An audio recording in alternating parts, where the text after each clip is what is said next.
Welcome to my messy life. Take my hand and dive right on in with me. It's gonna be alright. Messy imperfect life with Leigh.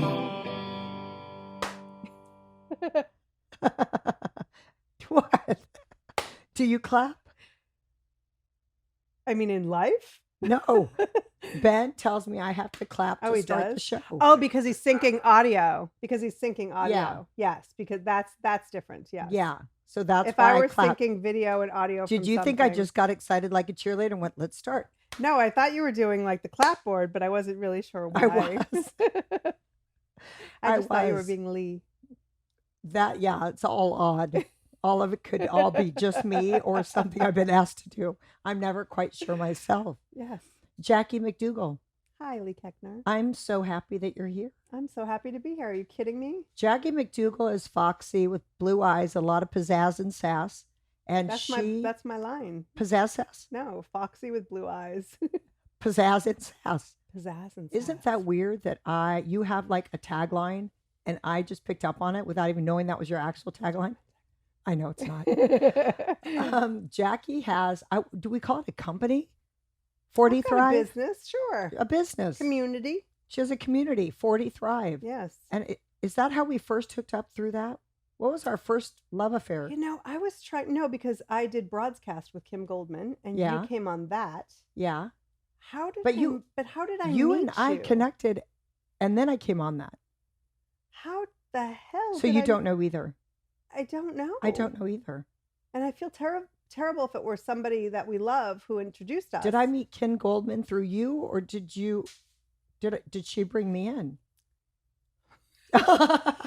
Yeah, see, you have a tiny bit of my mind. Yeah. Every time someone comes on that I really like, I go, how did we meet? Because I don't have a recall Yeah. of it. So I normally have like, this is where it was. It was this day, this time. This is I what wanted you happened. to have that today to help me, but Well, you don't. We're both just in the wilderness. Yeah, I'll have to go back through my archives and see Yeah. when we first started talking and how that happened. Okay, but whenever you remember, I did. No, that wasn't it. Because I met I remember doing an EPK for some company one time, and your dad. he is my father, my husband, your father. husband. I was interviewing him for something, and I had said then, "Oh, you're Leigh Keckner's husband." Just to Isn't like, that so 'cause I love funny? doing that to celebrities. But you know like, that happens to him all the time, and he's like, "You're not a celebrity. You're not out in the world. You're not in the public eye. You're not." But why does everyone say you're Leigh's husband? I'm the star. Yeah, I was like, "No, that's baby, funny. Yeah, I'm the star." nice try. Right? But I can't remember. Yeah, I'm I gonna don't find know. out. I'm gonna figure it out. But whatever happened, we liked each other, Yes. right? Well, and both of our maiden names are Morgan. Oh, that's right. Isn't your mom Janice Morgan? yes. And so is my mom, Janice Yes. Morgan. Is your mom still alive? No, No. When did she die? I was 3, so 1974. Oh, so you didn't really get to know that Janice that No, well. no. I got to know mine pretty well. Yeah, I've heard stories. Isn't that weird? We both had moms called Janice Morgan. Yes. Called. Who directly and so strongly impacted our lives. Oh my gosh! But you know what? I think all moms do. Yeah. Moms. But the Janice Morgans, they're like, Oh, they're the prime, right? big time. They're big time. But I went from like she was the worst to she was the best because she has catapulted me on my path Yeah. with setting me up so beautifully with the story You're Alone. And then once I realized I'm never alone. Oh, I can go help people. No, Right. no matter what you're going through, you're not alone. Yeah. Well, Right? that's one of the things I absolutely adore that you're doing. I mean, if anybody who thinks that they don't have mess or a messy part of their lives is lying or to themselves or other people. Yeah. And the fact is that you're able to recognize the mess as, that whole cliche of like your message is in your mess, right? Yeah. And so Is that cliche? I guess so. I don't know if you go to enough personal development Yeah, conferences. I haven't heard that a lot, but that's true. Yeah. Yeah. So you use your mess as your message, and I think that's a beautiful thing. Yeah. And I think also showing people that the mess, if we hold on to it as a bad thing, then we are in victim mode and we're down here in the energy level pool. And that is Right. not abundance and joy and love. It's here. So Right. if you're like still blaming or still this, it's so old, it's so stale, it's so bullshit. It's like, No, why did the mess show up? What I learned, and how can that be an instrument of strength and courage and vulnerability now, Right. as opposed to swimming in the same pool every day? Right. So I think it's that too. Yeah. How Peop- long do you think it takes to move from A the middle lifetime. of the mess into using it? You know what? Great question. Thanks. Really? Am I breaking the rules asking you questions? Oh, hell no. I don't have rules. That's a good thing. And how, I don't have rules, but did we start that Facebook?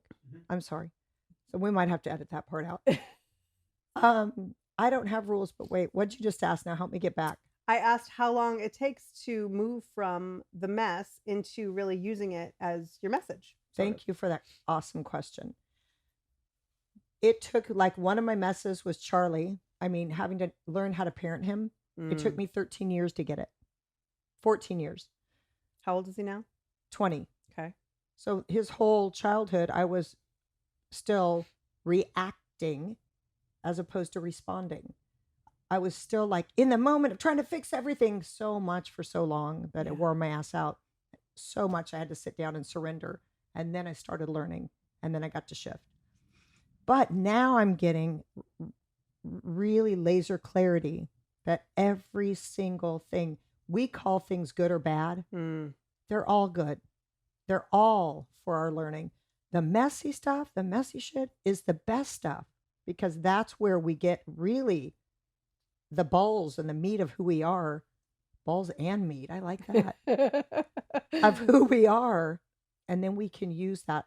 So my example was just recently, I was telling him that I found a lump in my throat. In the past, I would have gone into, oh my gosh, last year was a bad year. I didn't meditate. I didn't take care of myself. And now I'm going to suffer, and I'm going to have, right? Now I go, oh, there's a lump in my throat. I'm going to go get it checked out. And I welcome everything it's showing up to teach me. So that's getting pretty quick. Wow. Not that I'm not going to cry if it's diagnosed something, or I'm not going to hurt when I'm getting treatment, whatever the thing I have to go through. But it's the clarity knowing a gift's coming. That's it. I think out of the muck comes the good shit. That's pretty badass, though, to do that while you're not even sure what's happening.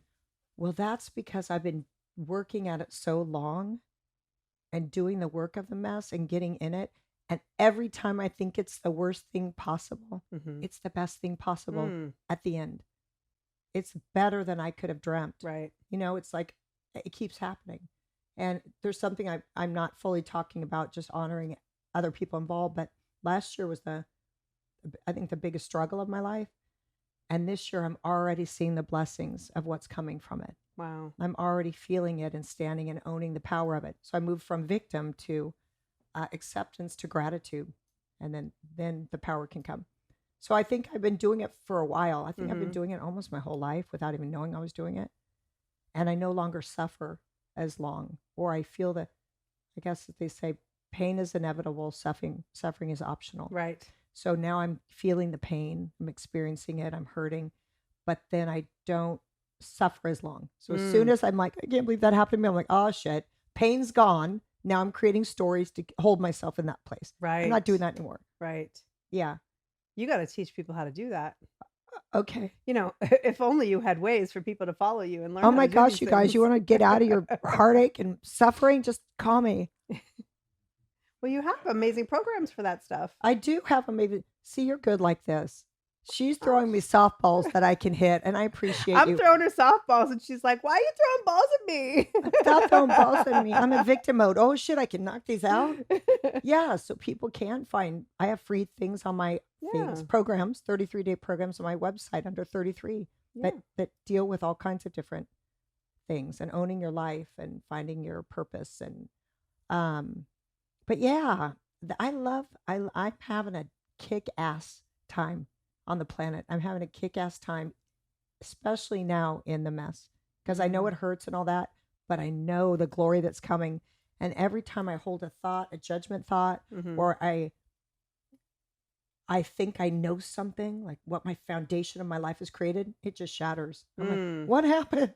Right. And I'm like, oh, I'm still standing. What's next? Let's go. I'm still standing. What's next? Yeah. I love it. Oh, did you just do something they can make a little tag with? No, I just think that that's such a powerful statement. I'm still standing. What's next? Like people get so. I know that you ever go to an event or even a comedy show. What do they say? Comedy is tragedy plus time, right? Yeah. So sometimes you go to like personal development events or whatever it is, and there'll be somebody up on the stage, and you'll be thinking like, "Oh, I am so uncomfortable." At least for me, I grab the energy of Yeah. people around me Yeah. so easily, and so I'll be like, "Oh, that does not feel good. I wish that person would get off the stage," and I don't know why I'm having such a visceral reaction. And I talked about this with a friend of mine one time, and I think it's the difference between coming from a wound and coming from a scar. And so you have this ability. So coming from a wound, you are still What's better, a scar or wound? well, a scar because there's been healing. But when somebody's Oh. out there and sharing their story and trying to get the message, like, and they're messy in that way, it's really Yeah. uncomfortable for people. Well, I think when you are still living the hurt, Yes, you're not ready to teach on it yet. correct. But there are so many people who are Because when you trying speak to out of the hurt, you're bringing in the energy of the hurt. It's not healing. correct. It's not this. I think the hurt is the great foundation of how I rose and what I got from it. Yeah. But if you're swimming in the pile of hurt, it's like, Yeah, you're Yeah. making it, people are more Turn uncomfortable off. around you. yeah, nothing about it's attractive. But you have gone through so much healing that even if you're in the middle of something, you're turning the pain to the hurt into the scar like pretty quickly because you've got Something I don't like healing. about the scar, though, you know why? Because it's kind of tough, and it's just kind of tough. So I like something more like a scab. No, or something. Yeah, you prefer a scab over a scar. That says a lot, Leigh. Well, I don't know. I kind No, of. but a scar meaning Here's what I think. I think my personal superpower, and I think now in the way that we're moving forward with storytelling and less information and more heart and more connection and trust, I think my power is vulnerability.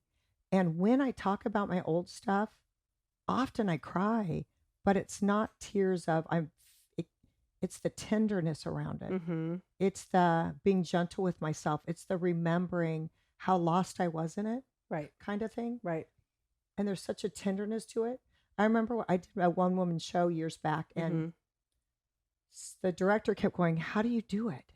How do you cry?" Every time I'm like, A, I don't even think about anything. Like I don't even have it. I don't have any agenda here. B, it's so tender to my heart Mm. that I'm weeping a little bit about remembering how that little girl felt when she was there, and how much that little girl's still alive inside of me. And so when I talk about it, it's tender, but it's not from a pain. Right, exactly. Yeah. So I'm just thinking, to have vulnerability and tenderness, can it be covered by a scar? I don't know. That's all I mean. I think the scar represents the healing of I do like that, though. I do like the healing.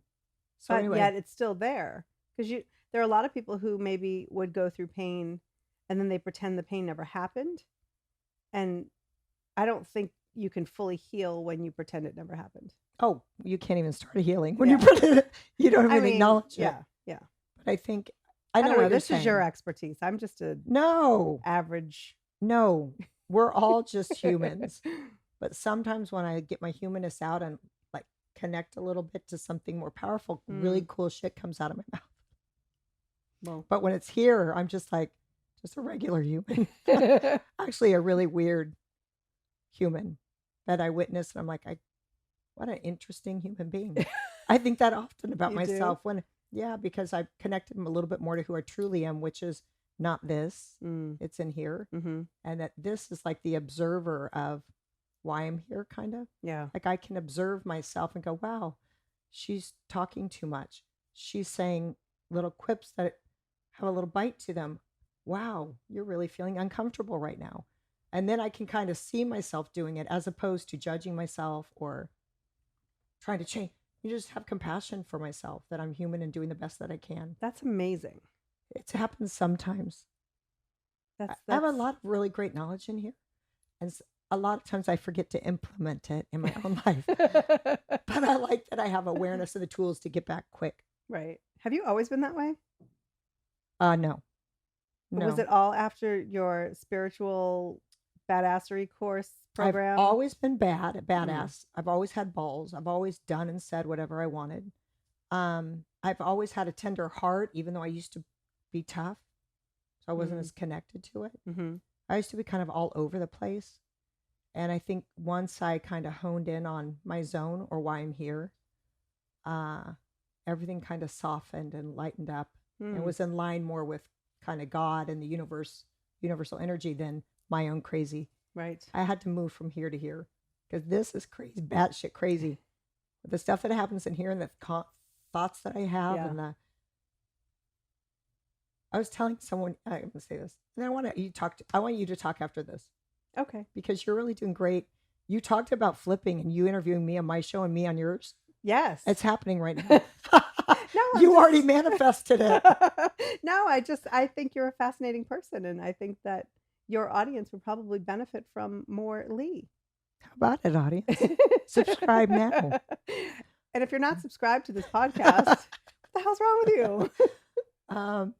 But here, my mind spins, we spend 60,000 thoughts a day without doing a thing. Our mind's constantly spinning. And a lot of times we pay attention to them and they're not real thoughts. I'd say 60,000 thoughts a day, probably 92% are negative and 100% were repeated from yesterday. So that just shows you what's going on in our crazy ass brains. Wow. And when you're not aware that you have something way more powerful inside of you, this rules your life. Your life is a fucking hot mess. It's crazy. It's all over the place. And mine's been that before because I was trying to figure everything out here. But when you can quiet this, you have all the answers right here. So I started getting more to doing this kind of stuff. But anyway, I just wanted to share one thought that would pop into my head. I would be with my husband or whatever, and we'd be talking to some like a handsome fellow or good looking guy. And he'd look at me and go, wow, you had 5 kids. And the first thought that always popped up in my brain was, none of them came out of my vagina hole. It's still tight. And every time someone would go, you had 5 kids, that thought would come and I'd take a breath. And then I'd go, yes, I do. But I wanted them to know my vagina was still tight. So that's the kind of shit that I navigate. Yeah. It's wild ass, silly ass. I don't know. You and I are kindred spirits sometimes because there are things that used to, now I try to, there's a little bit more of a filter in between what I think and what I say. Me too. I take a pause. Is it necessary? Is it kind? Is it helping? When I waitressed, Jeff MacDougall was my boss at Houston's restaurant. And he was the kindest man. And he was married with children. And I loved to tease him because he was just so kind and, always.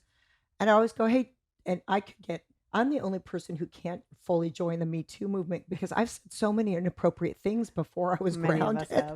I'd be like, your penis looks so great in those khakis. And he'd be like, Leigh, and everyone would laugh. But I mean, just shit that I should have paused. You get away with stuff that other people could never say. I always have because it's lighthearted. But now I would be sued. So I'm so happy I'm working by myself in my guest house. You probably think twice now. Yeah, I would. Maybe. I don't know. Because I don't think that was a mean comment. It was more just teasing him. I don't know if I actually ever looked at his penis. But things like that made me laugh and brought me joy. Love that you don't know if you did. I don't remember if I actually looked. I don't think I did look at his penis. But I think I would just say things that would make me laugh or make people laugh. And he was always just beside himself. So anyway, I observe myself a lot, but now I can take a pause. And I become a better listener, although I'm only talking right now. That's so important. I become a better listener, which makes me shut my pie hole. And when I'm present and I'm listening, my mind's not thinking, judging what they're thinking. And it's not thinking, what am I going to think next? It's just authentically listening. Then I can respond with grace and ease. Right. As opposed to trying to be funny or cute or right. So talk so I can practice my listening skills for Christ's sake. What do you want me to talk about? I want to talk about how you started. No, I want to talk about your mess. My mess. I want you to tell me about something in your life that was messy and what you learned from it and how it fuels you for good. Okay. I got a little note that I should think about something that I felt, you prepare your guests in advance, which I like. So, it's kind of like you're talking about. My brain was like, oh, well, you could talk about this and you could talk about this and you could, sort of strategize on, what the mess is. So that way I could then come out on the other side and Sure. but I thought, you know what? I'm really going to talk about something I don't think I've ever talked about. Oh. I think I sucked as a mother Mm. when they were little. My daughter's on the other side of the room. She has headphones on. I've got 3 kids, 12, 13, and 15. And all I wanted to do was be a good mom. Like, that's all I wanted. It was just so much that I would get anxious and like, I wanted everything to be perfect. And I remember when my son, who's 15, was going into kindergarten. And I'm like, and then he's going to go to the high school where you get college credit when he's old enough because he's so smart. And everything was so intense. Everything, like, I would get crazy about, like, you didn't eat the vegetables and you didn't read the book and you didn't, you weren't the best version of you every single freaking second of every single day. And I was miserable. Was absolutely miserable. I was gaining weight. I didn't really want a lot to do with my husband. And I just wondered what the hell I did, like how I got there. Can you tell me why you wanted to be perfect and why you tried so hard to be a good mom? Why was that important to you or in your mind when you got in the parenting game?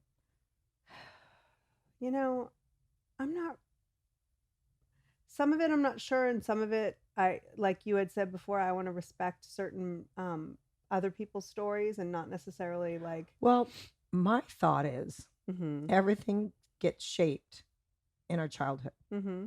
And then usually we relive it or we try hard as hell to change it, but we don't really know how. So did something happen? I'll go with one of those. Well, I mean, my mom died when I was 3. Right. My dad was remarried when I was 4. I was the youngest of 11. Oh! Yeah. Can you imagine? First of all, she was a former nun. So can you imagine marrying a guy with 11 kids? So you can imagine the overwhelm. Well, first of all, you lost your mommy at 3. Yes. Which is when you really, I mean, we remember everything, even though our mind doesn't let us know we remember everything, but you really start remembering things at 3. And then she's gone. And then a year later, a nun's in there. And 11 GD kids? You were the youngest? I was the youngest. Oh, my gosh. So I think, listen, I'm not here, like you talked about, I'm not in a place of blame. I'm not in a place of, it just was what it was. No, but it was chaos. But what it was is important. Yeah. It's important to hear about that because people relate to the mess, you know? It's not blame. When I say my mother was locked behind a bedroom door and wasn't there for me, especially when I really needed her. She would still not open the door. It was the story that set me up where I am. It wasn't anything bad about her anymore. Right. So I want to know what the hell happened with 11 kids and the nun. Chaotic, and I think that. And the nuns never had kids or parented. No. She had 2 more after me. But she wasn't a nun, was she? The Catholic nun, because she couldn't be married. She was out of the convent before all of that.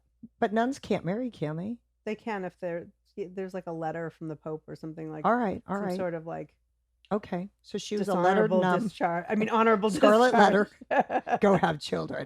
So she had 2 kids, and she. So there were 13 of you at that point. 13, yeah. Wow. But I just. Family was just always important to me. I love my family. I love my siblings. I love all, like, I think I was always a mush pot. Like I'm a very emotional person, but when you're younger, or at least, when you're in a big family, it's like, oh, stop crying, stop being emotional, like don't have feelings. And so I think I learned how to just stuff them down. Yeah. And now at 48, I'm like, you know what? I don't think my feelings are necessarily such a bad thing anymore. Like I'm starting to learn how to, and I just talked about this on my podcast this week, but like how to be okay with being emotional and having feelings and going through stuff and feeling it, but also being a warrior. You can be both. Oh, you're the strongest warrior if you cry, if you're Yeah. vulnerable, if you feel it. The strongest warrior. Right. Because if you're just going with your shield, Yeah. oh, that shit's going to melt. Well, or in your a arm's long going to break. time, I parented with my shield. I Yeah. went through challenges with my shield. I did everything trying to be so strong and so tough, and Oh, so tiring. and it's so exhausting. Yeah, it is. Yeah. And I really appreciate you saying that you wanted to talk about being feeling as if you were a bad mom. And I struggle with that all the time for a number of reasons. One is that I didn't have an example of what a mom looked like. Mm. And I came in kind of as a blank slate in a relationship too, because I used to just make out and run, and to actually be and looking at someone and communicating and not running away. Right. And then these little people came and I wasn't held and all that kind of stuff. So it didn't come natural for me. And I just remember and I watched other moms work their GD asses off and driving and events and best birthday parties and everything's perfect and this and flower arrangements and sewing and baking with little Susie. And I was like, none of that appeals to me. Mm-hmm. I don't want to do any of that. And if I'm trying, I'm out of line. I'm faking it. But what do I do? You know what I mean? I just remember, and my kids are like, you didn't show up to this. I've heard that a lot. Well, I have 5 kids, number one. Number 2, I show up to their super important things, but I'm not, a lot of moms only have one, or it's their first, and they're there for everything. I'm there for the stuff. I'm doing myself. I'm doing my life and my stuff on my time. And I show up for the big one. But in the young person's eyes, I'm not there. So they're shaping that story. You weren't there for me. But I'm like, but I am here for you right now. I'm here with you right now. I'm sorry I missed that. And I can see how those feelings would come.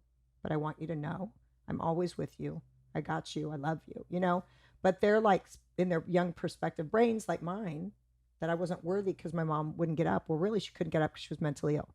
Right. But I thought it was about me. So I watch them starting to form stories, and I tell them it's part of my job. It's part of my job is to cover your light a little bit. Yeah. Because you have to rise. If everything was perfect, we have no reason to be on the planet. Right. We're only here to evolve and to learn and to grow.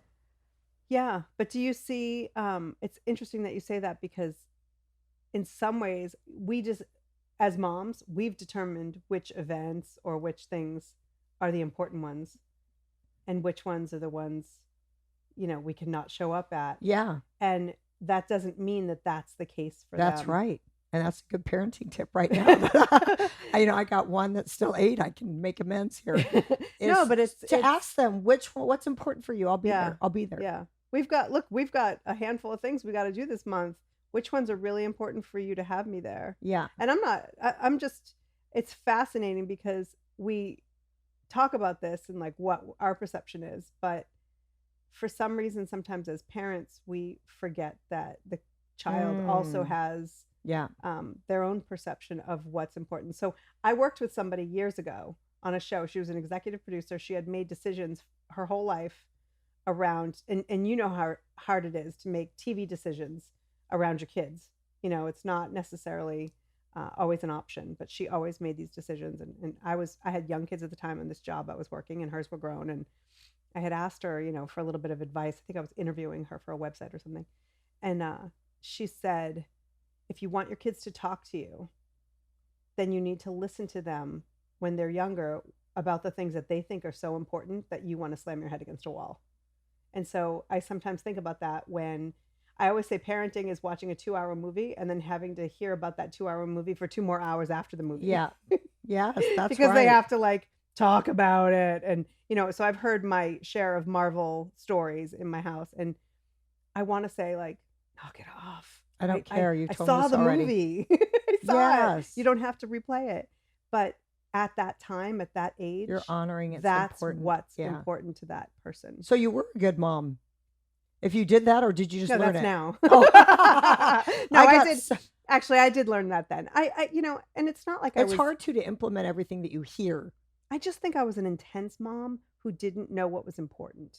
That I didn't realize that, you know what? Oh my gosh. If you want to be a mechanic after high school, let's find you the best possible program to make you so you can learn and feel successful. Like if you let me let me understand who you are as a human and being, nurture that. and then nurture you and support you in that way. But before it was like, oh hell you no. will go to a 4-year school and you will be this and you Yes. will be that. And I start to think about, like, I love to look at who's really successful. And when I say successful, I mean aligned with who they really are Yeah. in their life, in their business, in all of that.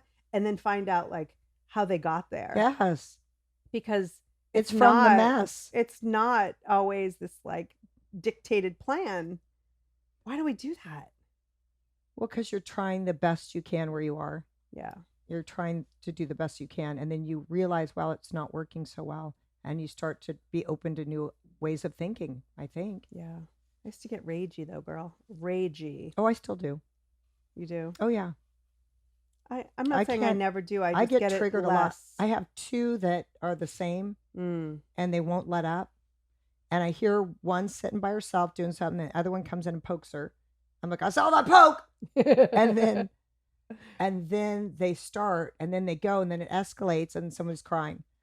And or in the car, man, I can't take it in the car. I can't Yeah. take Oh, the yeah. freaking bickering in the Oh, car. And I'm driving, I'm like, and I'll say stop. I mean, like yeah. it comes out like crazy. And then my observer's like, wow, look at that. Yeah. And sometimes I pull over and scream. And sometimes I pull over and say, I'm so sorry, I just yelled at you like that. I'm getting closer to taking a pause more often with my kids. Mm. Or wanting to explode, like feeling that rage come. You know, I was shown rage. I learned that. Yeah. My dad was rageful and would beat the shit out of us. And so when I was parenting, I was like, I'm out of bed and I'm not beating anyone. Winning, you know, but every day is a learning lesson still, because my oldest is 20 and every day with him will be parenting a new day. Do you know what I'm saying? Mm. Like right now, 8-year-olds, I've done that a while. Yeah. So I kind of know how to navigate 8-year-old. Yes. I know how to give her back off when she's stuck and let her breathe and then address it later, you know, when she's calm, or be more open or more, you know, I've learned a lot with that. But 21 in a day is new. 22 in a day. I mean, whatever. 21 in 2 days is new. Mm. So like you said, you want to be a mechanic, you know, it's saying, what do you want to be? I support it 100%. How may I assist you? Without a judgment or care what he's choosing, because he's on his own damn path, learning how he has to learn.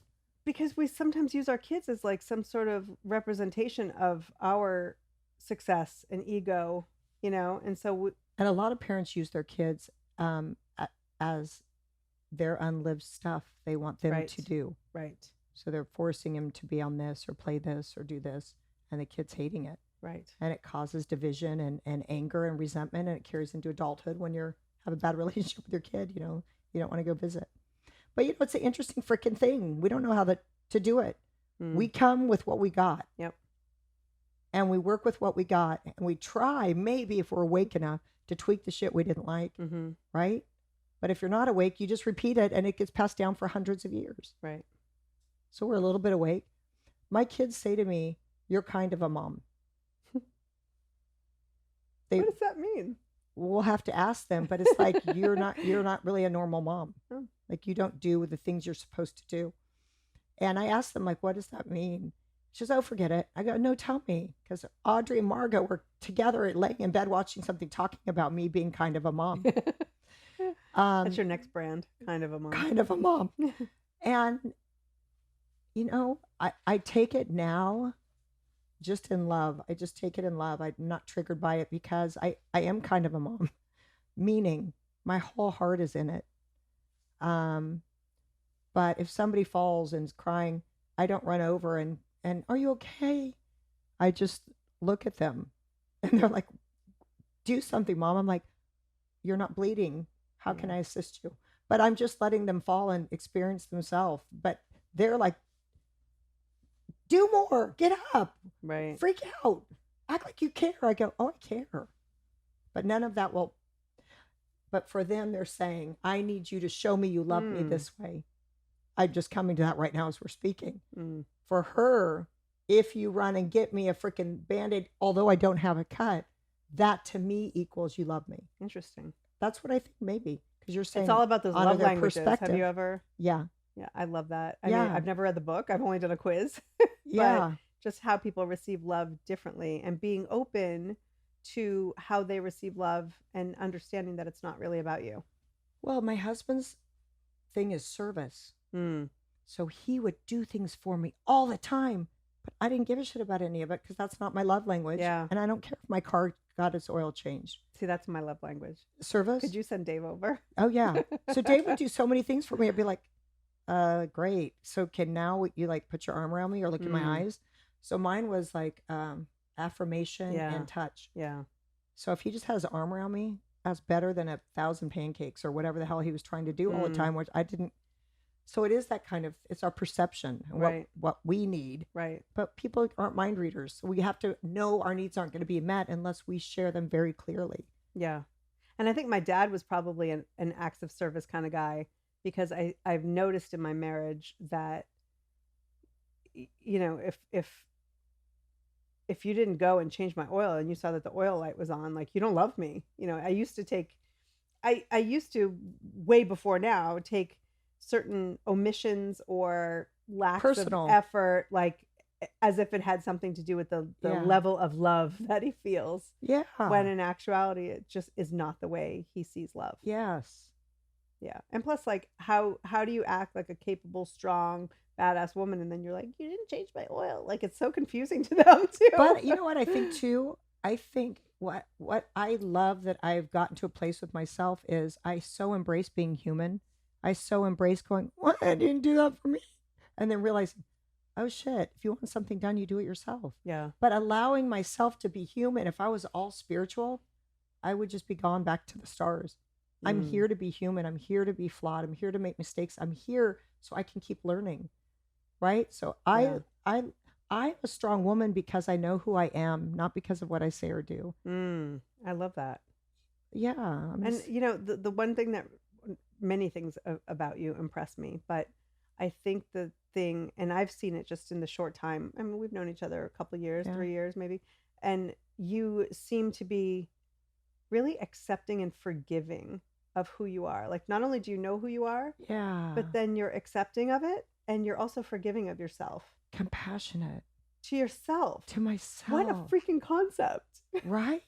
I mean, I think that really is a huge challenge. It's a challenge for me. That's really hard for me to be so Oh my gosh. forgiving of myself. I want you to do my next workshop, by the way. Okay. It's 1 hour virtual on your computer. Okay.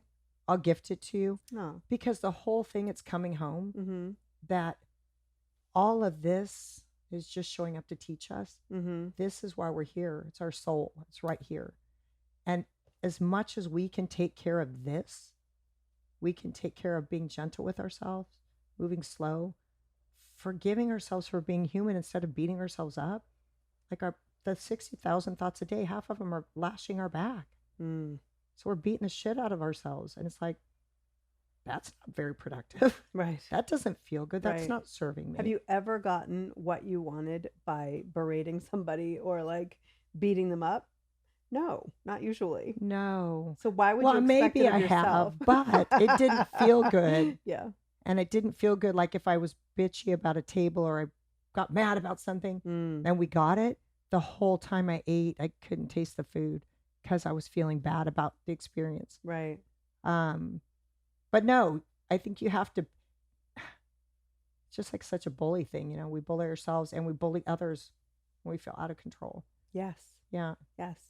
When I'm feeling out of control, and I think that's really, to go back to the rage and the feeling like a shitty mom, was when I felt like I didn't have control, I would just lose my mind.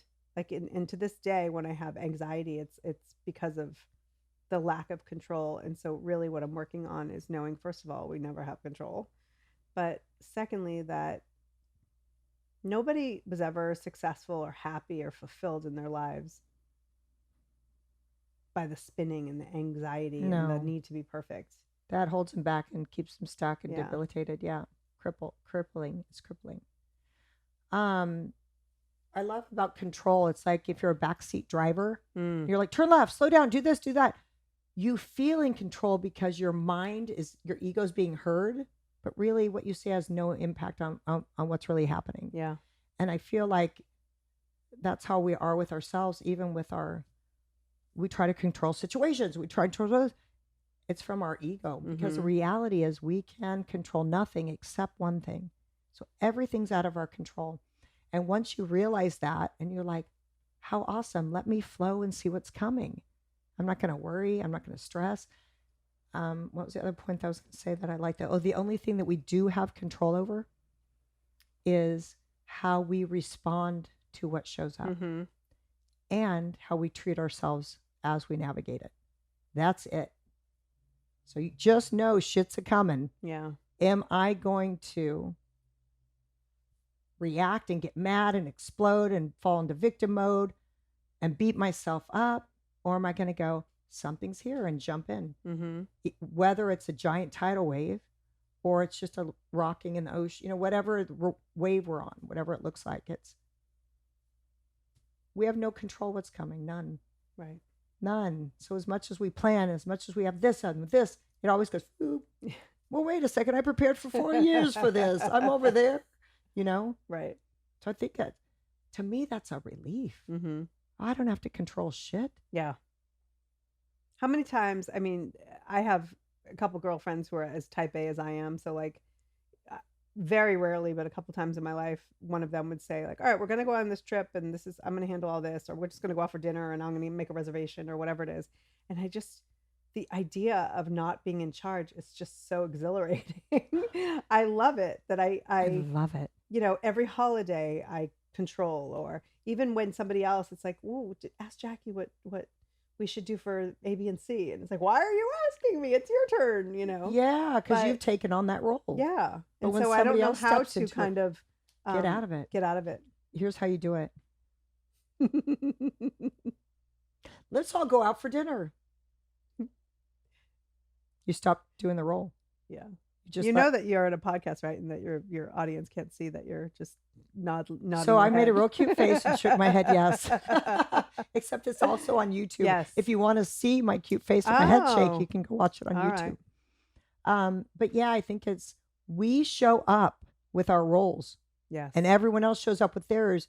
And when we get tired playing our part, we start getting mad that nobody else is playing our part. Well, you've been playing it for 5 freaking years. Yes. So it is that kind of like, as you kind of step back or you evolve or you surrender or whatever it is you're doing, everything starts to shift. But it's so great to quit carrying a burden of shit you can't control that you're trying to control. Totally. But planning is a different thing. I have 5 kids, so I plan our vacations, I plan our outings, I plan our dinners. If we go, I plan everything. I plan birthday parties. I buy I do it, all of it, with help, of course.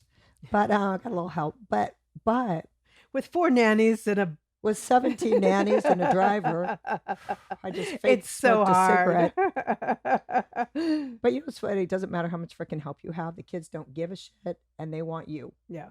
Regardless. So if somebody is helping me pick up kids, or somebody is going through all the school emails and printing out the forms and making sure they're signed and turned, I don't mind that a bit, because I get to do my stuff and look at my kids more.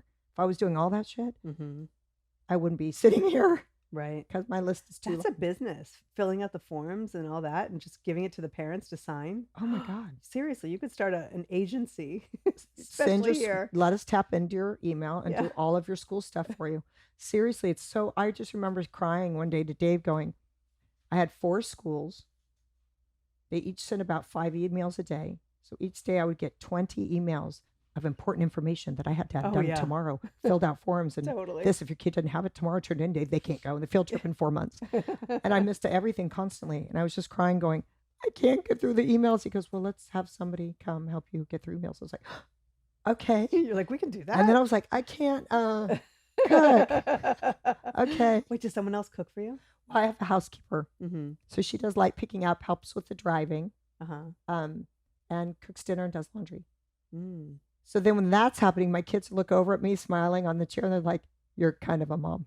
And I'm like, damn right I am, kids. Massage my feet. Yeah, so it's been a long day. When you said you overdid kind of for your kids, trying to make everything perfect and doing it right, and you probably had the ointment and the Band-Aids right away, and I would just sit and watch, kind of letting them have their experience. My thing was, when I got into parenting and all this, there was like 4 little ones, and I really didn't know what the hell to do. And I found myself kind of distancing myself, almost like wanting to go out and get out of it because I didn't know what the hell to do. I thought one time, what would I wanted from my mom? If I could have had anything, would I have wanted her to bake for me? Hell no. Would I have wanted her to drive me everywhere? Maybe, but no. You know what I mean? I started thinking of what would I have died for if I could have something. And I think it was for her to look me in the eyes and hear me, to see and to hear me. And my body lit up when that thought came to me. And I thought, that's going to be my driving thing with my kids. I didn't do it very often, but that was the underlying, what I knew all they needed. Right. Was to see and hear them. Yeah. Even if it's 2 hours of a Marvel movie after the movie you've just seen together. And that it goes back to that, because you're absolutely right in that they pick the most inopportune times to want to connect. You know what I've done with that? I have set up some boundaries, because I am creating my empire that I've seen in my head since I was like 20 snorting cocaine. I was like, something big's coming one day. I wonder what the hell it's going to be. A headache? I don't know. Yeah, those came a lot. But now it's like I still see what I saw, and I know it's coming, and I know I'm on the fast track right now. Right. But everything built me up to this moment. So I honor my time, and I have boundaries with it. So if I am working and I have somebody here that's helping me, and I have my set time, and they know I'm not available during this time unless it's something you're hurt or you're something heavy hearted, it's an emergency, something. But don't come back here and say, have you seen my Barbie? Right. Don't. I'm going to work. So I set the time, and I tell them when it's done, the computer's closed, and I'm on, I got you. And I'm saying that's my perfect plan. That's what I strive for. Yeah. And it doesn't always happen. I get in the house, and then, I want to pour a glass of wine and tweet something, or I don't tweet much, but you know what I mean? I want to peek at my Instagram because I've been on all day to see if I got any likes or whatever the hell. So I have to remind myself, and I tell them too, this is your time. Keep me on track. Eve's really good at that. She'll say stuff like, you weren't there on my last day of school. I said, it was for 2 freaking hours. What did you do? She was, we played in the class, and then we went out on the playground. I said, why the hell would any mother be there for that? I was working. I was doing something. But I said to her, like you said, I said, tell me what's important for you that is coming up, and I'll come. I didn't do that with the rest of them. But, it's like, I'm going to be, Eve should be my granddaughter, because I was 45 when she came on the planet. Right. So my mom, I think, my grandmother's 45 when my mom started having kids. Oh, wow. So she could be my granddaughter. So I think I'm a good mom to her, because I do know, I did try out and mess up on all, especially my first one. I was really a bad mom, because I didn't know what the hell it meant. He had to teach me, and it took 13 years to get it. And then the rest come up with their own stuff.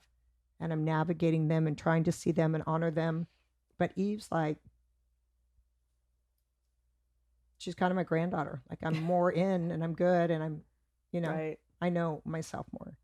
Interesting. I also think, like, when you talk about the school stuff, I used to think that, the moms, I just remember in preschool, and the mom who had Valentine's Day, and it was like, what happened to those cheap cards?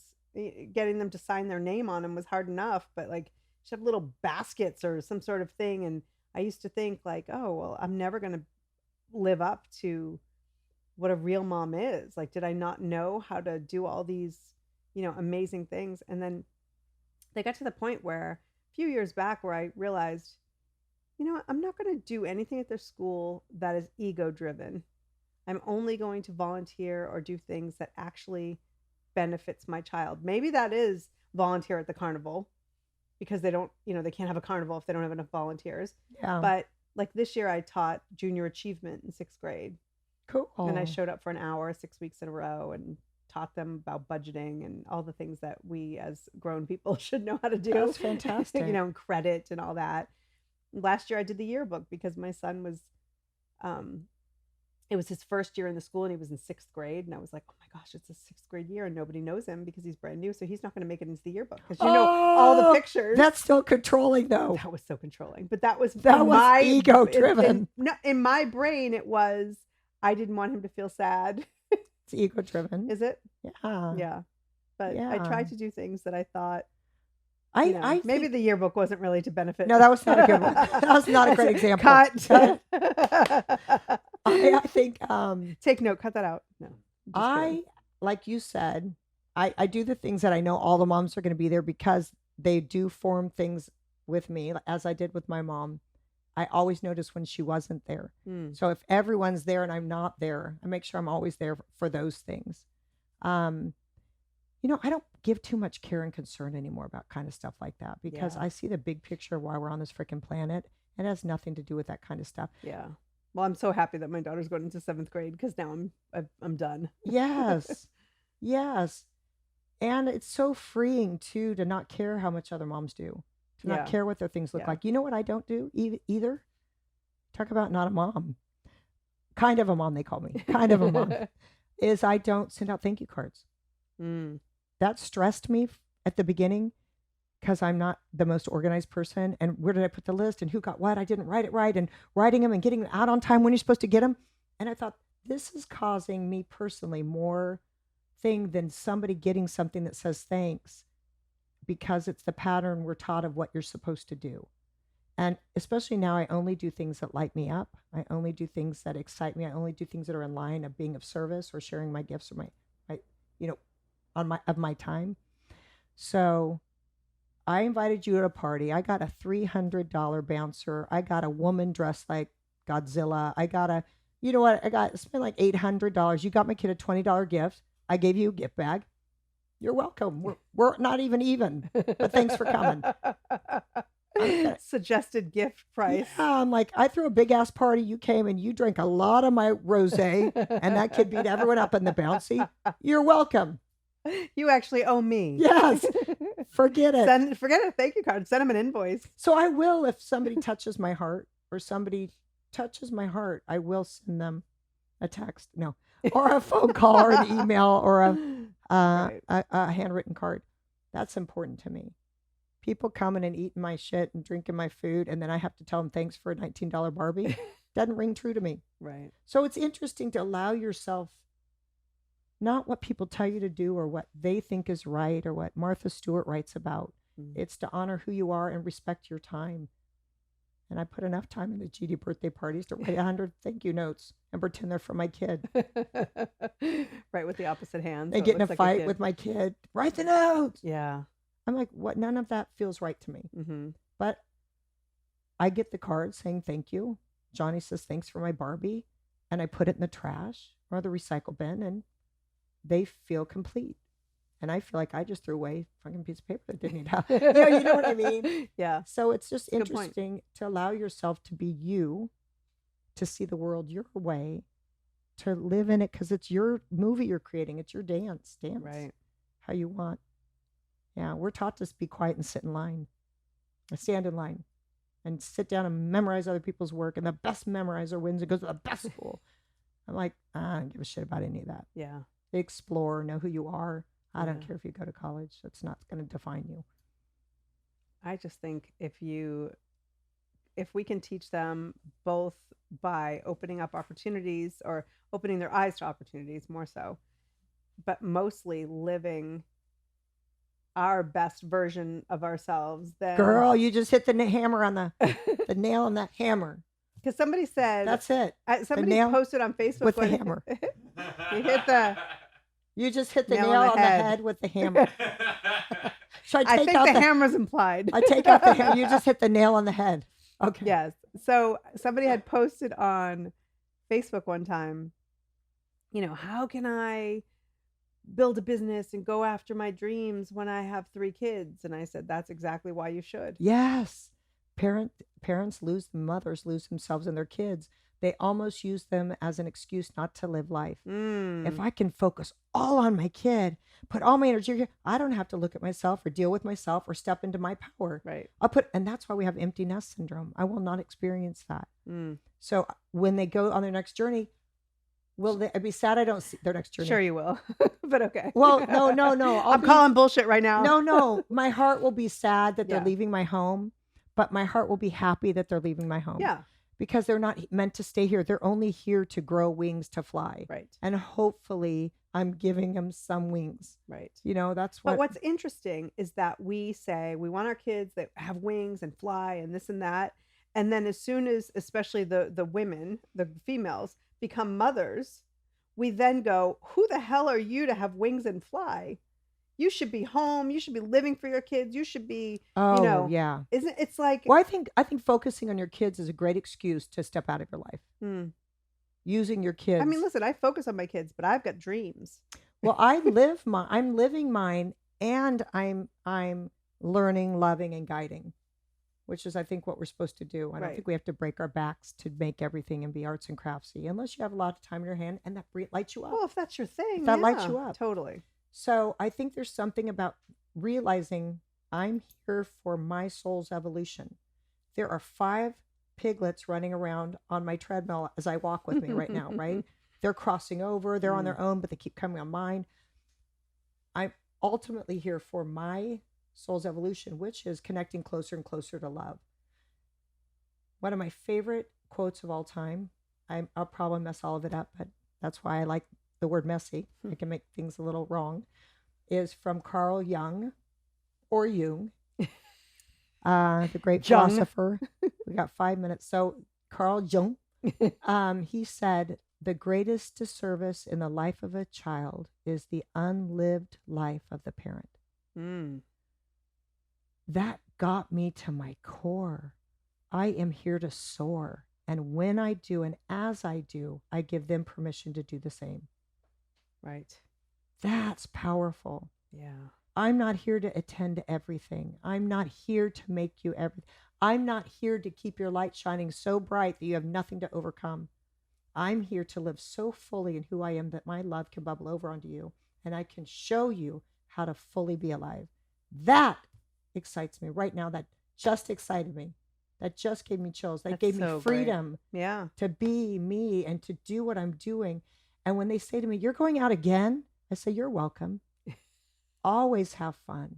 Always be with your friends. Always do the things that light you up. Always say yes to the invitations that bring you joy. And you know I'm going to tuck your ass in. And you know I'm going to be here when you wake up. You're good. You're good. Yeah. Giving them the freedom to not have guilt about having fun. Giving them the freedom to be fully alive. And giving myself that freedom. It's a freaking gift. And it lets all the other bullshit stories we tell ourselves fade away.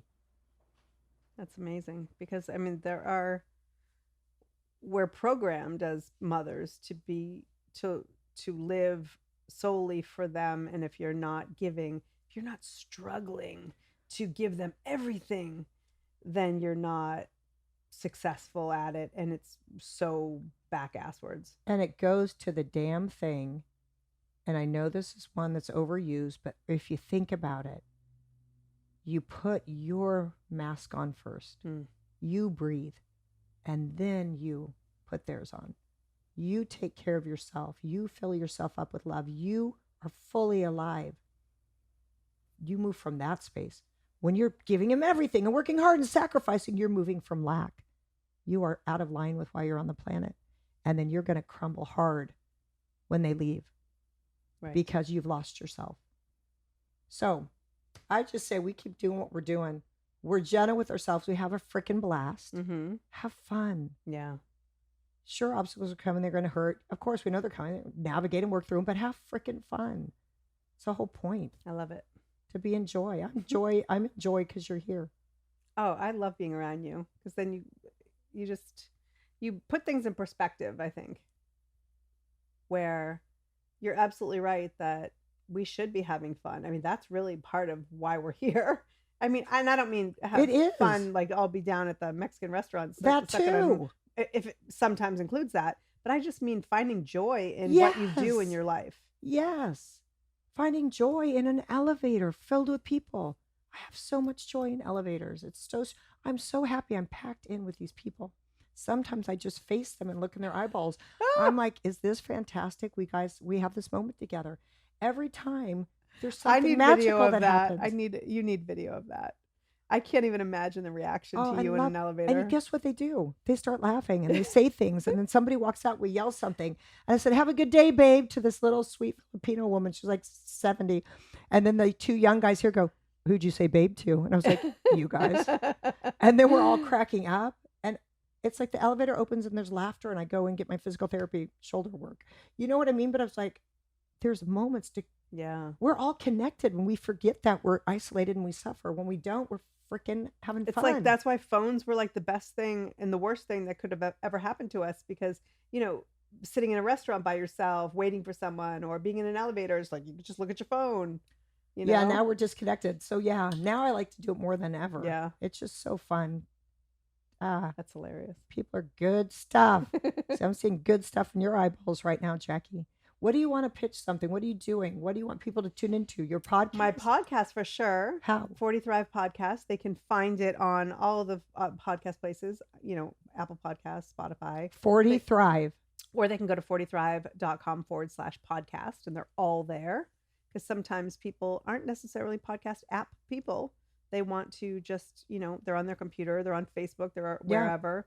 They could just go to the website and press play. I love it. I want to do my plug where I was going to forget. I'm supposed to do a call for action at the end of each podcast, and I always forget. My call to action today is sign up for my October 18 through 20 Messy and Perfect Life workshop. Have some special guests and me being sexy and give them some powerful tools. Ooh. We'll have a link here to sign up on this podcast. But really, I wanted to say also, you can come virtually with me for 1 hour next week, Tuesday, at I think 12 o'clock California time, our lunch hour, to come home, to come back to yourself, to get tools and know how important that is, and get little tools to do it every day, because anything outside of us, there are no answers. Nothing will be solved outside of our body. Everything is within. So I help people come the hell home, people. Come home. Love it. I love you. I'll be there. Oh my gosh, I want you to be there. I'm going to send you a link. Okay. I'm going to give it to you for free. Oh my goodness. Because I want you there See, I'm manifesting abundance already. See, you are. You are. And I'm feeling it, and I'm giving. Any parting words you want to share? You didn't really tell me. So you said your mess, just in a nutshell, was you felt like you're a bad mom. But what did you learn from that, and how is it a powerful source of good now? Or are you just starting to get it? No, I learned that they are human beings who are not, they don't belong to me. They're here for their own journey, and that it is not my job to dictate and to control, but to nurture and support whoever they are. And that's beautiful. I think what's out there right now is a constant need to control people's ideas and thoughts and beliefs and all of it. And I just think if I can help mold, craft some great humans who are open and accepting and live aligned with who they're meant to be, then I've done my job. That's right. And you're doing it by realizing it and stepping into it. They're witnessing it. So they're learning firsthand how to do it. I'm trying. And that's what we're here to freaking do. Keep on trying. Yep. Or it's like trucking. Keep on trucking with the hammer on the top. Or Maya Angelou said, we're all doing the best that we can where we are. And when you know better, do better. No, I combined two different quotes. You really did. And then she also said, that's what she meant to say. She said, when you give, when you learn, teach. And that's what I feel like we're both doing. Yes. So kick ass. We're in line with Maya Angelou, the greatest poet of all time. Thank you for coming. Thank you for having me. I'm happy that you came, and I got to spend time with you. I really love it. Can we hug now? I like to hug. Sure. This microphone's in the way. I think he's going to pan up so he can see our hug. Because he said you could just push it. Yeah. There you go. Push it real good. Do we slow-mo hug? Is that how it goes? No, but we adjust a little bit. I know I'm barefoot, so yeah. You're taller than me, but normally I'm a little taller. Right? Yeah. I'm 5'5". Oh, yeah. I'm only 5'4", so. Okay, thank you. Oh, thank you. This was fun. I'm gonna